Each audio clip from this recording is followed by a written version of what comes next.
My dear brothers and sisters in Jesus Christ, today we have ended the 11th week of Ordinary Sunday. For today's reflection, the Gospel is taken from the Gospel of Matthew, chapter 5, verses 38 to 42. The heading given for this passage is Jesus teaching about retaliation, where we hear Jesus saying, "You have heard that it was said, an eye for an eye and a tooth for a tooth.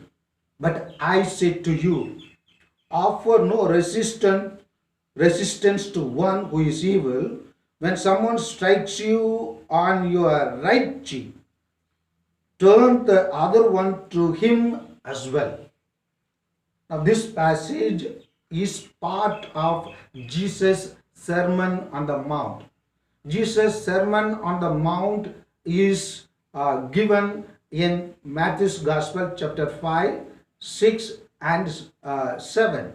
Now, these three chapters contains a lot of teachings of Jesus which give new meaning to the old existing laws, gives a new approach, a new dimension to the existing laws. Because Jesus gives a radical approach towards the older teaching that was existing in the world. It is very easy to give judgment or justice based on the wrong that is done. The old law, what it means, it was a matter of justice and revenge.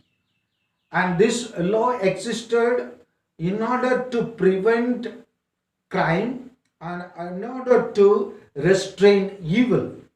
But Jesus goes a step further, because Jesus' way of doing things are unique, and therefore Jesus gives us a radical love command.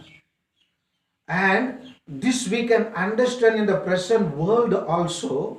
Whenever people seek justice, they want to the amount or to the extent that the injustice has been done. I remember an incident when I was in another school. A boy had beaten another boy, and that big issue became a bigger issue. Next day, from both the boys' side, plenty of people have come to my office. And the boy who have been wronged, from their side, the parents are telling that at least the boy should ask pardon from that boy to whom the wrong has been done. And the boy who had wronged willingly asked him pardon and said, "I am very sorry for what I have done."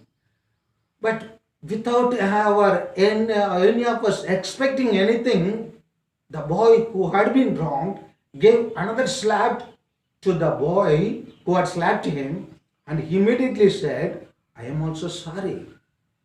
And this is what, my dear brothers and sisters, the present world means justice. And this is what they want, how your wrong has to be corrected. But Jesus' way of doing things is completely different. A new approach, a new dimension. This we can see from the life of Jesus Jesus himself, where a woman caught in the adultery was brought by the leaders and scribes and Pharisees to Jesus, presenting her and quoting her the law of Moses to stone her to death.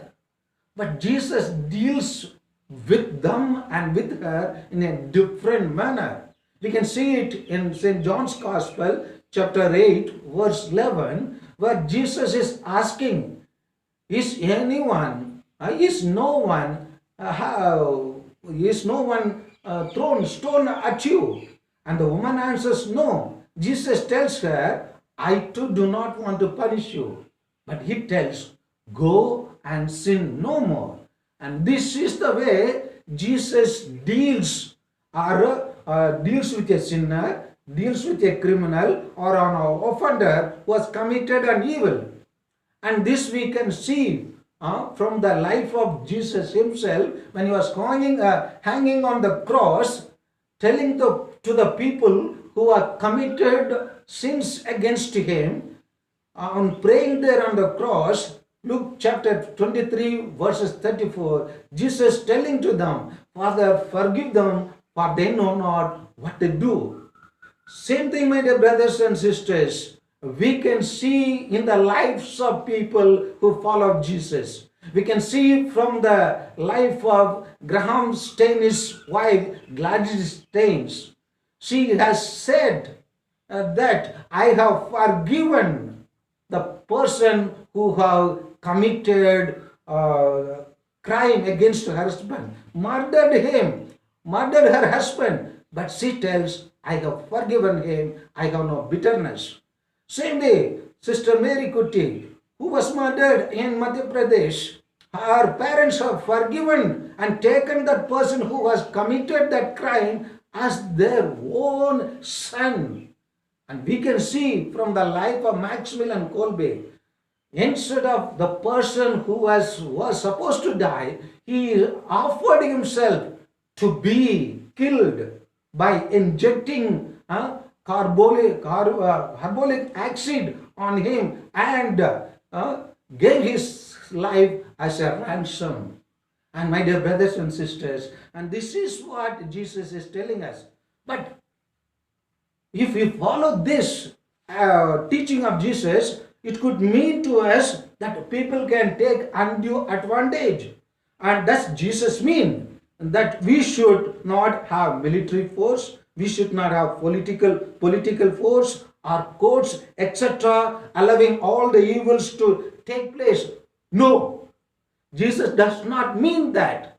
But Jesus wants us to be radical in showing love, radical in giving justice, on meeting the demands of an offender. How to handle?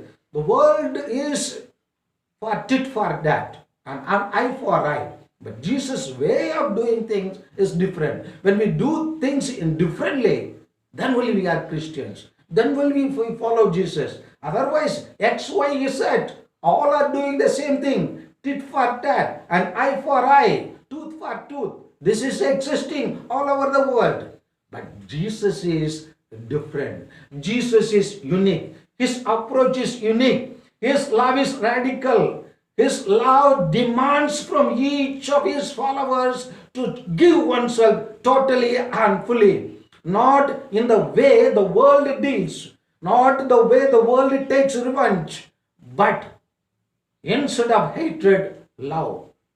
This is what Saint Francis of Assisi in his prayer for peace of the world, putting his prayer, where there is hatred, let me show love. And this is what our Christian understanding of the man who died on the cross.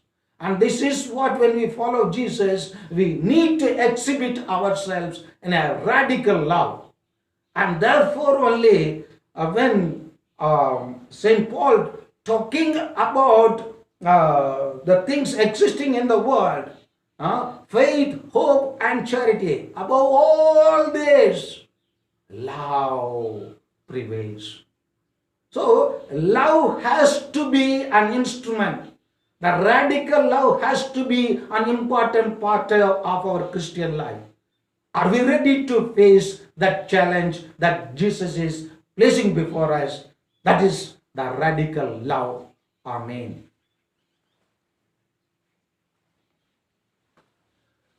Yes, we.